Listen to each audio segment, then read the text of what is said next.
Corona virus की वजह से पूरे देश में लॉकडाउन जारी है।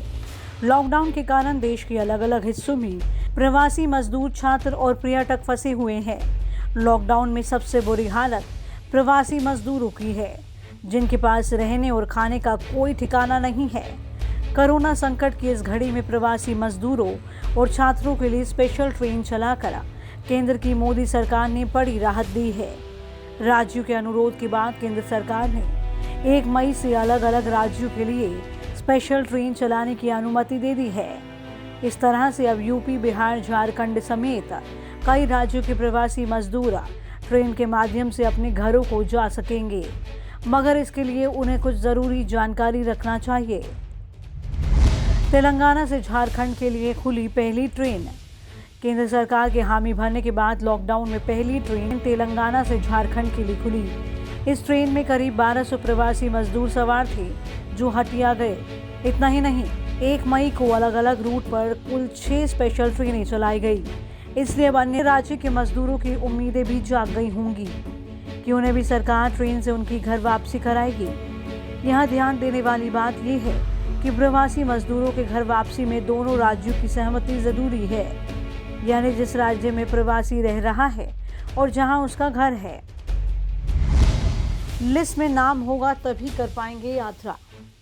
इस ट्रेन में वैसे ही यात्री सफर कर पाएंगे जिनका रजिस्ट्रेशन होगा, यानी प्रवासियों के लिए चलने वाली स्पेशल ट्रेन में सफर करने वाले लोगों की एक लिस्ट तैयार की जाएगी और इसी के अनुसार इसमें लोग सफर करेंगे। प्रवासी मजदूरों और स्टूडेंट्स आदि को अपने गृह राज्य में इसके लिए आवेदन करना होगा। राज्य सरकार संबंधित राज्य में नोडल अधिकारी नियुक्त करेगी और नोडल ऑफिसर जो सूची तैयार करेंगे वही रेलवे को सौंपी जाएगी। रेलवे फिर उन सभी यात्रियों को सूचना देगा ताकि समय पर स्टेशन लोग पहुंच सके। जिनका लिस्ट में नाम होगा उन्हें ही सफर करने दिया जाएगा। जांच के बाद ही घर वापसी। ट्रेन में सफर करने से पहले प्रवासियों की स्क्रीनिंग की जाएगी, जिसका इंतजाम स्टेशन पर ही होगा। जब यात्री कोरोना की स्क्रीनिंग में सही पाया जाएगा तो उसे ट्रेन में बैठने दिया जाएगा। अगर जांच के दौरान किसी तरह की गड़बड़ी पाई जाती है तो फिर यात्री को उसी वक्त अस्पताल भेज दिया जाएगा, यानी उसकी घर वापसी फिर क्वारंटाइन अवधि पूरा किए बगैर नहीं होगी। यात्री को भोजन या टिकट खरीदने की ज़रूरत नहीं।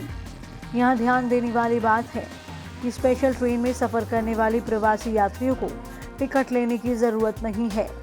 कोविड-19 महामारी के कारण लागू देशव्यापी लॉकडाउन के कारण देश भर में जहां तहां फंसे प्रवासी मजदूरों को ट्रेन से उनके गृह राज्य तक पहुंचाने का किराया रेलवे राज्य सरकारों से वसूलेगा।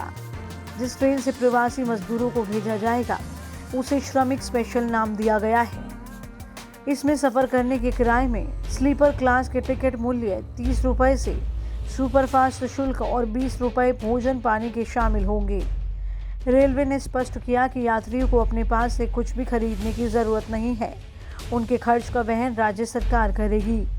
महीने भर तक सेवाएं निलंबित रहने के बाद रेलवे ने पहली यात्री ट्रेन इन मजदूरों के लिए शुक्रवार को हैदराबाद से झारखंड के लिए सुबह 4:30 बजे रवाना की, जिसमें करीब कुल 1200 लोग सवार थे। यानी प्रवासियों के लिए खाना पानी का स्टेशन पर ही प्रबंध होगा। इसके लिए उत्तरदायी राज्य सरकार होगी। ट्रेन में सोशल डिस्टेंस और मास्क। अगर आप भी प्रवासी मजदूर हैं और घर वापसी की उम्मीद में हैं तो आपको मास्क हमेशा अपने साथ रखना होगा, यानी बिना मुंह पर मास्क लगाए आप यात्रा नहीं कर सकेंगे। साथ ही सोशल डिस्टेंसिंग का भी पालन करना होगा। 5 ट्रेन के कार्यक्रम। ट्रेन में अन्य 5 ट्रेन के कार्यक्रम भी तय हैं। ये ट्रेन नासिक से लखनऊ, अल्वा से भुवनेश्वर, नासिक से भोपाल, जयपुर से पटन और कोटा से हटिया तक का सफर तय करेगी। गौरतलब है कि राजस्थान, झारखंड, बिहार, केरल, महाराष्ट्र, ओडिशा, उत्तर प्रदेश, पंजाब और तेलंगाना ने मजदूरों के लिए विशेष ट्रेन चलाने का आह्वान किया था। रेलवे की यात्री सेवा 17 मई तक निलंबित। रेलवे ने शुक्रवार को ऐलान किया कि उसकी यात्री ट्रेन सेवा आगामी 17 मई तक पहले की तरह निलंबित रहेगी। हालांकि इस दौरान प्रवासी मजदूरों के लिए कुछ ट्रेन विशेष घर वापसी के बाद भी क्वारंटाइन। अगर आप ट्रेन में बैठ जाते हैं और सफ़र हो जाता है तो बात वहीं ख़त्म नहीं हो जाती। जब आप अपने गंतव्य स्टेशन पर पहुंच जाएंगे तो फिर वहां से आपकी स्क्रीनिंग की जाएगी। अगर किसी तरह के लक्षण मिलते हैं तो यात्रियों को सीधा घर भेजा जाएगा, जहां उन्हें 14 दिन का क्वारंटाइन पूरा करना होगा। वहीं अगर किसी तरह की गड़बड़ी दिखी तो अस्पताल भी भेजा जा सकता है। हालांकि ये अभी तक पूरी तरह साफ नहीं है कि प्रवासियों को स्कूल या किसी अन्य जगह पर रखा जाएगा या घर भेजा जाएगा।